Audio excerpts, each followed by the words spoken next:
जब अमेरिका ने नेपाल को फ्रॉड कहा तब क्या हुआ? नेपाल के किसी भी नेता पर इसका कोई असर नहीं पड़ा, लेकिन नेपाल में एक ऐसा योद्धा है जो किसी भी ताकत के आगे नहीं झुकता। बालेन शाह, वही बालेन जिन्होंने दिखा दिया कि असली नेता कैसा होना चाहिए। वही बालेन जिन्होंने चीन के बुलाने पर अपनी देशभक्ति को प्राथमिकता दी और द्वारा रद्द कर दिया। वही बालेन जो अपने देश और जनता के हक की आवाज उठाते हैं।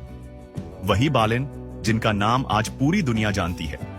और अब वही बालेन अमेरिका को उसकी औकात दिखा रहे हैं। डोनाल्ड ट्रंप को जवाब देते हुए उन्होंने अमेरिका को आईना दिखा दिया। तुम्हारा देश हमारे देश से भी गरीब है। और यह कहकर उन्होंने हर नेपाली का सिर गर्व से ऊंचा कर दिया। नेपाल क्या मांग रहा है इसकी परवाह नहीं। नेपाल की राजनीतिक स्थिति क्या है इससे कोई फर्क नहीं पड़ता। लेकिन एक बात साफ है, नेपाल एक खूबसूरत देश है जिसने एक सच्चा योद्धा मेयर के रूप में पाया है। नेपाल आज किस्मत वाला है क्योंकि उसके पास बालेन जैसा निडर नेता है। अब नेपाल के भ्रष्ट नेताओं की पोल खुल रही है। यह स्थिति नेपाल के लिए चुनौतीपूर्ण हो सकती है, लेकिन अब भ्रष्टाचारी बच नहीं पाएंगे। अमेरिका ने भी उन्हें सजा देने का फैसला किया है। नेपाल के युवाओं ने पूरी दुनिया को सोचने पर मजबूर कर दिया है, क्योंकि नेपाली खून में वीर योद्धाओं की विरासत बह रही है। अब नेपाल अपने पुराने गौरवशाली युग में लौट सकता है, या यूं कहें लौटना ही होगा। यह नेपाली जनता पर निर्भर करता है।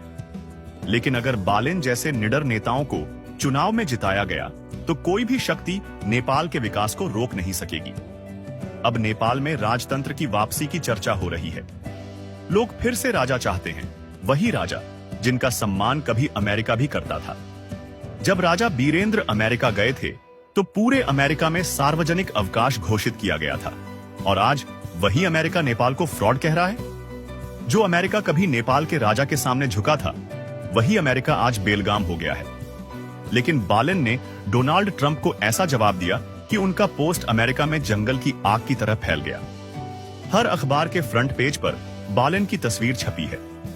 यह भी नेपाल की एक बहुत बड़ी उपलब्धि है। नेपाल को बालेन जैसा नेता मिला, इस पर हर नेपाली को गर्व होना चाहिए। जय नेपाल, जय बालेन।